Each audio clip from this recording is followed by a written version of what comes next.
When the coach said, "Hey, do you guys want to fight?" I thought immediately, wow, this is the opportunity I have of maybe one day having a belt. So 6 weeks go by, we do a little bit of training. I get in there with a guy who's absolutely not physically imposing at all. I'm not sure what he did for a living, but it didn't look physical. And he proceeded after 3 rounds to kick my ass, though. So it did not go well. The idea was, though, I knew there was a potential of failure and still got in there and gave it a shot. I was not a fighter. I wasn't the best guy at the gym by a mile. And I wasn't really the guy who got in fist fights outside of the ring either. But I figured if I wanted to get to that point of being a champion, I had to get into that ring. Welcome to the Landlife Podcast with your host, PJ Riley.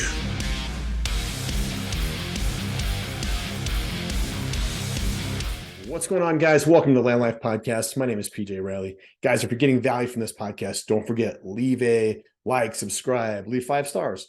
If you really want to be nice, go ahead and leave a review, maybe like a 1 or 2 sentence comment or something like that on iTunes, Spotify, or YouTube, any of the places will work. That really helps us out a lot with the whole interwebs, algorithms and such. If you want to be part of the land business, I keep getting a lot of messages and comments about the land business itself. That's kind of what we do, Landlife. If you want to be part of that and you think, I really want to be part of this business, but I have a business, I have a job, I have wife, kids, the whole bit, shoot me a message. I'll show you how you can be part of that without actually having to be part of the day-to-day operations of the business. All right, guys, so today's podcast is going to be a little bit different. It's going to be considerably shorter because it's just me talking. So you just have to look at this ugly mug all day, or at least for the next 10 minutes.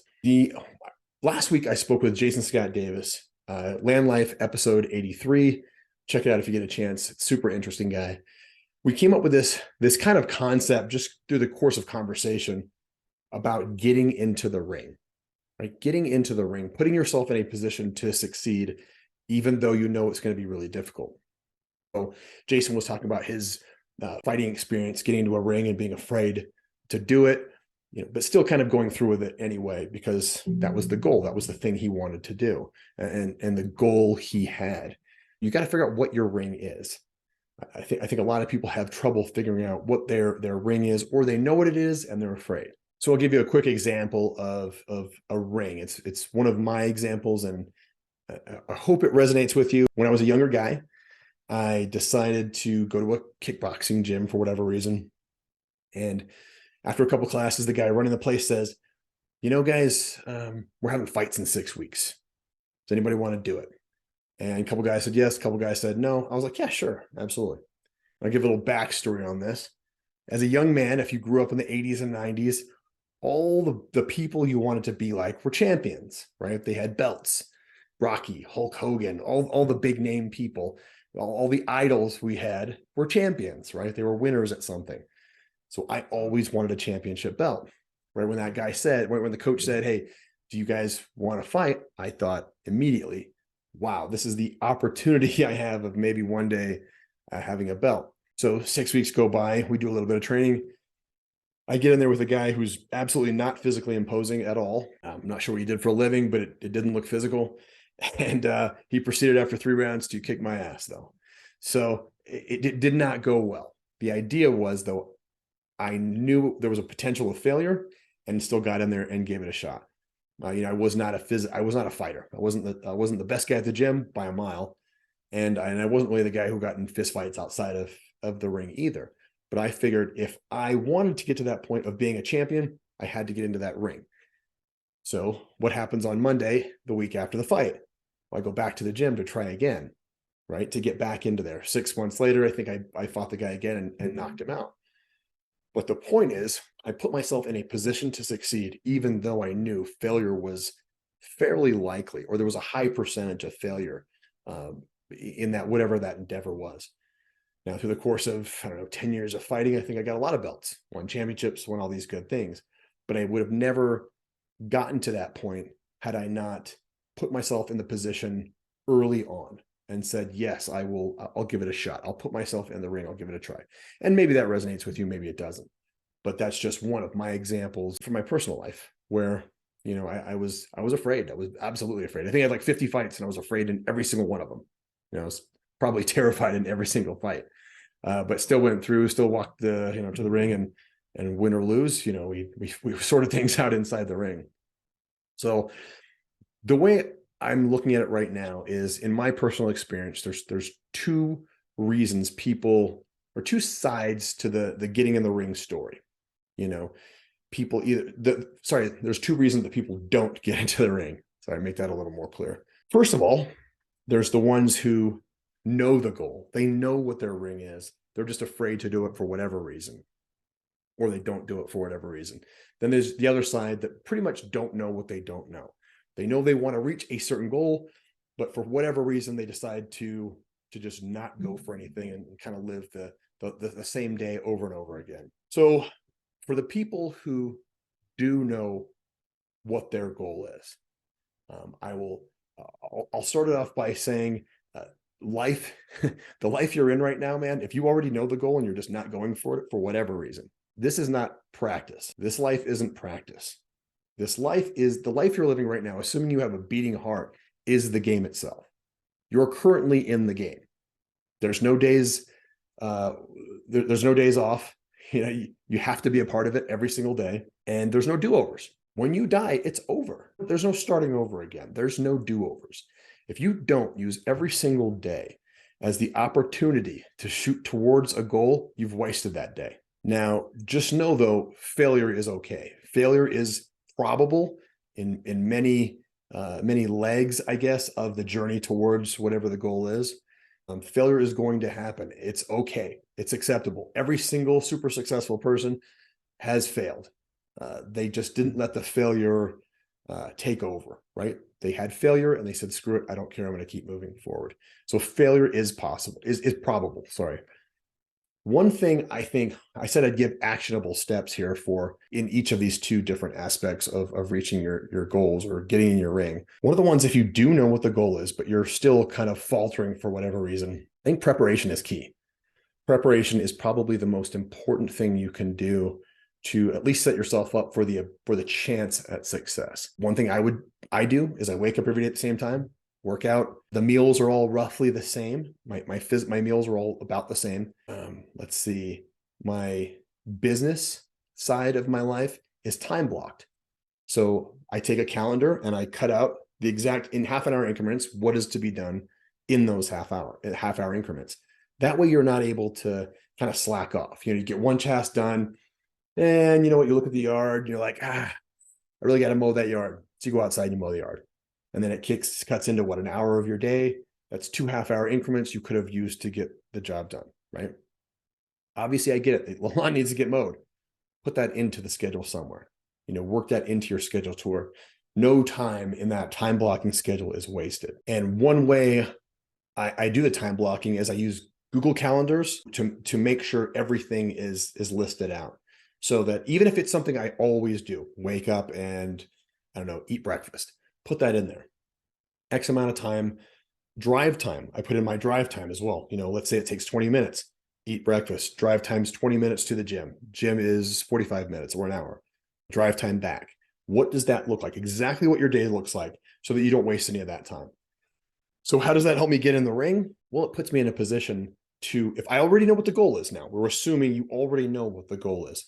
This puts you in a position to where you can work the actual goal into that time blocking schedule. So there's no time wasted. You say, I go to the gym. I know I got to go to the gym. I got to work out. I'm starting to get older, a little bit heavier. I got to work out, but I just don't have the time. Work that into your time. Figure out exactly what hours you're spending watching Netflix and screwing around, that you can kind of work that into the time schedule, right? I don't have time to make those calls. I know if I did this one thing, I'd get that promotion, but I just don't know what's going on. I just can't figure out why I'm not doing it. It's kind of hard. It's getting late at night. I can't do this. I got kids practice. Work that into your time block. Prepare every single day, the night before at least, where you know exactly what your schedule is going to look like, and you can get those things accomplished. So that's if you already know what the goal is. You already know what the ring looks like. You're just having difficulty getting yourself into that position. Preparation, I would say that's number one. That is it.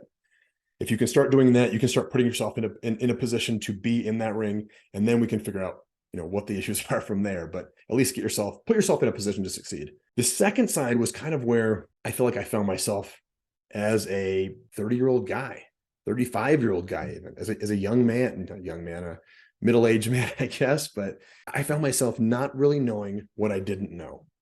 I didn't know what I didn't know. Now, in hindsight, here are some things I would recommend somebody in that position does, right? Somebody that's in that position that's just like, man, I don't know what the goal is, but I know what I'm doing right now is not where I want to be, right? I don't know what the ring looks like. I just know that every single day I wake up, I do the same shit over and over again. It's not productive. Watch a lot of TV, eat a lot of junk food. It's not really great. Number one thing I would say would help you would be to get out and meet people. Meet people as much as you possibly can. Get out and talk to people one-on-one, face-to-face. Social media is great. It's awesome. But there's nothing better than a face-to-face conversation where it's back and forth, where you're able to show have inflection in your voice, where you're able to you're able to catch something in their eye when you say a certain thing. That's completely different than social media. When you're able to do that, it's definitely game changing. Now, there's places like meetup.com. Now, meetup.com is, you can do the hiking where you go hiking to meet people in a dating aspect, but there's also like a business side to that too. Let's say you want to start cryptocurrency. You want to be part of the crypto world. Go to meetup groups that are crypto related. Go to those groups, and even if you have no experience, you have no knowledge of what you're talking about, walk into a room with those people and say, hey, what do you do? And they say, well, I do this, this, and this. And you're like, really? Like, I have no experience. How did you get into that? Ask them those questions, right? You ask them those questions and they will give it back to you. Go into a real estate group. Maybe you're interested in investing in apartments. You want to be a part of the apartment investing world. You saw it on YouTube, some guy did it, and you want to be part of that. Go to a meetup group, walk in the room. Hey, what do you do? They'll tell you. And people like to talk. Don't get me wrong. The people who are doing things love to talk to other people, because like they say, it's lonely at the top. It really is. There's not a lot of people that want to hear your story. So when somebody asks you, you're going to tell them. So go into those groups, ask them, hey, I don't really know anything about this real estate stuff, but I'm super interested in learning. Tell me what you do. And they'll tell you. How'd you get into that? Cool. Wow, that's so interesting. Next guy, same thing. Next person, same thing. You just keep going into those groups and asking them questions, and you'll find the thing that you really want to do. And you'll also find people that are willing to help you get to that point. So when you're talking to these guys, you're not just asking them questions, trying to figure out what they personally do. You're trying to figure out what you want to do. So if it's like I said, apartment buildings, it's something that you can learn from. And then, hey, how'd you get involved? They say, oh, I talked to this person, this person, this person. Oh, really? Would you be interested? Would you be able to introduce me to those guys? Absolutely. They're going to want to introduce you to those people and help you out as well. I've had it's been very, very rare where I've been in those groups and nobody wanted to help. There's a bunch of people that didn't want to talk to you about anything. Number two would be podcasting and videos. Get out there and make videos. I know it's hard. It's weird. Make a podcast. Interview people. That's how I learned so many different things. I just made a podcast. I did not know what I was doing, had no concept on how to shoot a podcast, make a video, but I did. And when you interview people, you get to ask them lots and lots of questions. And every single episode is a learning experience for you and for the audience. So that would be one thing I would say. Make a podcast, make YouTube videos. Get out there and make YouTube videos. You may think you have nothing to talk about, but you'll be surprised when you really think about it, how many things you're an expert on. I have a buddy. He is an expert on dash cam videos. He initially had a dash cam business, and all of a sudden he's like, you know what? I'm going to make videos. I'm going to start making videos of dash cam installations. He starts making videos, more and more and more videos, and posting them on YouTube all the time. Now he is I would say the worldwide expert in dash cam installation. And he's only been doing it for maybe 2 years, something like that. But this guy, he's an absolute expert in dash cam videos. His name is Ben Del Grosso. I'm sure you've heard me mention him before on here. Really great guy. So that's one way of doing it too. podcast and get yourself talking to people, asking them questions there, or a video where you're talking about basically what you do. You're going to get yourself known. And I look at the podcasting game as kind of like a body of work and the videos. Eventually, you're going to want to start doing actual business with people one-on-one. Now, people that are maybe don't know you or maybe skeptical of you are going to want to look you up. And when they look you up, what do they see? What do they see online when they look you up?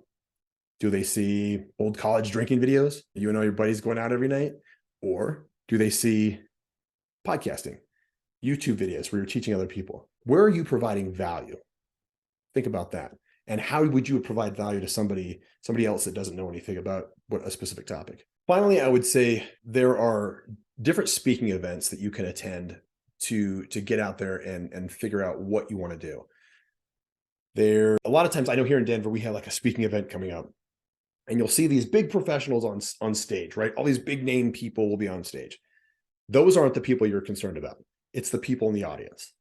Those are the people, when the speakers come down and they let you guys go out for breaks and things like that, that's when you're able to network and meet with those guys. So speakers done, you go out, same thing as a meetup group, walk around. Hey, my name is PJ. I'm just here to learn from all this crazy stuff. Do you mind telling me what you do? And they're going to tell you, and they're going to tell you, and that won't be a specific niche group like the meetup groups would be. That'll be everything. You'll find out people in the automotive industry, a painter over here, maybe a professional athlete on this side. You're going to find all kinds of people, and they're going to tell you their stories. Do the exact same thing you did in the meetup groups. My name is PJ. I'm super interested in all this stuff out here. What do you do for a living? Or what do you do for fun? And they're going to tell you. So it's a lot like the meetup groups. It's just it's a more of a variety of people. So I hope what I said maybe inspired you to get yourself in the ring, put yourself in a position to succeed and most likely fail as well. But if you don't put yourself in that position, you're absolutely never going to get where you want to get. I know the world has changed quite a bit, but the fundamentals are still the same. Time is the most important currency in the world. If you don't put yourself in the ring, or shoot for whatever goals you want, you'll absolutely never know what was possible. All right, guys, thanks. And until next time, I'll see you on Landlife.